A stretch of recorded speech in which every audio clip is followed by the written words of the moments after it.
மற்றுமொரு அண்மை செய்தி, வீடு தேடி சென்று ரேஷன் பொருட்களை வழங்கும் தாயுமானவர் திட்ட பயனாளிகளுக்கான வயது வரம்பானது 70லிருந்து 65ஆக குறைக்கப்பட்டுள்ளது. இன்று முதல் அமலுக்கு வந்துள்ளது. சிறப்பு கவனம் தேவைப்படும் 70 வயதிற்கு மேற்பட்ட முதியவர்கள் மற்றும் மாற்றுத்திறனாளிகளுக்கு ரேஷன் பொருட்கள் வீடு தேடி சென்று வழங்கப்படுகிறது. இந்நிலையில் அவர்களின் வயது வரம்பானது 70லிருந்து 65ஆக குறைக்கப்பட்டுள்ளது. இது இன்று முதல் அமலுக்கு வந்துள்ளது. தாயுமானவர் திட்டத்தை கடந்த ஆகஸ்ட் 12ஆம் தேதி முதலமைச்சர் மு க ஸ்டாலின் தொடங்கி வைத்தார். தாயுமானவர் திட்டத்திற்கான வயது வரம்பு 70லிருந்து 65ஆக தளர்த்தி தமிழ்நாடு அரசு கடந்த வாரம் உத்தரவிட்ட நிலையில் இது இன்று முதல் அமலுக்கு வந்துள்ளது. இதுகுறித்த அண்மை செய்தியை பார்த்து வருகிறோம். ஒவ்வொரு மாதமும் 2வது சனி மற்றும் ஞாயிற்றுக்கிழமைகளில் தாயுமானவர் திட்டத்தின் கீழ் நேரடியாக சென்று ரேஷன் பொருட்கள் விநியோகிக்கப்படும்.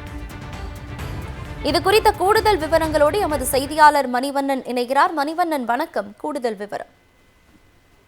வணக்கம். தமிழ்நாடு அரசின் சார்பில் 70 வயதுக்கு மேற்பட்ட முதியவர்களுக்கு வீடு தேடி ரேஷன் பொருட்களை வழங்கும் தாயுமானவரை திட்டத்தை முதலமைச்சர் மு க ஸ்டாலின் அவர்கள் கடந்த ஆகஸ்ட் 12ஆம் தேதி தொடங்கி வைத்த நிலையில தமிழ்நாட்டின் அனைத்து பகுதிகளிலும் இருக்கக்கூடிய அந்த கிராமங்கள், அதே போல நகர்பகுதிகளில் வசிக்கக்கூடிய 70 வயதிற்கு மேற்பட்ட முதியவர்களுக்கு இந்த திட்டத்தின் மூலம் ரேஷன் பொருட்கள் வீடு தேடி விநியோகிக்கப்பட்டு வருகிறது. அந்த வகையில 60 வயதுக்கும் மேற்பட்டோருக்கும், அதாவது 70லிருந்து 65 வயது இருக்கீங்களா, அவங்களையும் சேர்த்துக்க வேண்டும்னு பல்வேறு தரப்புல கோரிக்கை எழுந்த நிலையில 65 வயது இருந்தாலும் கூட ரேஷன் பொருட்களை வீடு தேடி வழங்க வேண்டும் என்று உத்தரவு பிறப்பிக்கப்பட்ட நிலையில தற்பொழுது தமிழ்நாட்டின் அனைத்து பகுதிகளிலும் நேற்றிலிருந்து 65 வயதுக்கும் மேற்பட்டோருக்கும் இந்த தாய்மானவர் திட்டம் விரிவாக்கம் செய்யப்பட்டு நேற்றிலிருந்தே ரேஷன் பொருட்கள் வீடு தேடி வழங்கப்பட்டு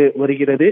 பல்வேறு பகுதிகளிலும் முதியவர்களை சந்திக்கும் பொழுது அவர்கள் தமிழ்நாடு அரசுக்கு மகிழ்ச்சியுடன் நன்றிகளை தெரிவிக்கின்றனர். எங்களால் கடைக்கு நடந்து சென்று ரேஷன் பொருட்களை வாங்க முடியவில்லை, அது மட்டும் இல்லாமல் ரேஷன் பொருட்களை வாங்கி வீட்டுக்கு கொண்டு வருவதில் சிக்கல் இருக்கிறது, உடல்நலம் பாதிப்பு உள்ளிட்ட பல்வேறு காரணிகளை நாங்கள் சந்திக்கின்றோம். ஆனால் தற்பொழுது இந்த தாய்மானவர் திட்டத்தின் மூலம் எங்களுடைய இல்லத்திற்கே ரேஷன் பொருட்கள் என்பது விநியோகம் செய்யப்படுகிறது.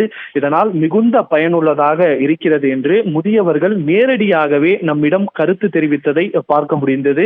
இந்த வகையில் தான் நேற்று இந்த திட்டம் விரிவாக்கம் செய்யப்பட்ட நிலையில தமிழ்நாடு முழுவதும் இருக்கக்கூடிய நகர்பகுதிகள், கிராமங்கள், அதே போல உள்ளாட்சிகள் இருக்கக்கூடிய அனைத்து பொதுமக்களுக்கும் நேரடியாக தங்களது இல்லங்களுக்கு சென்று இந்த தாய்மானவர் திட்டம் விரிவாக்கத்தின் மூலம் ரேஷன் பொருட்கள் விநியோகம் செய்யப்பட்டு வருகிறது. தகவல்களுக்கு நன்றி மணிவண்ணன்.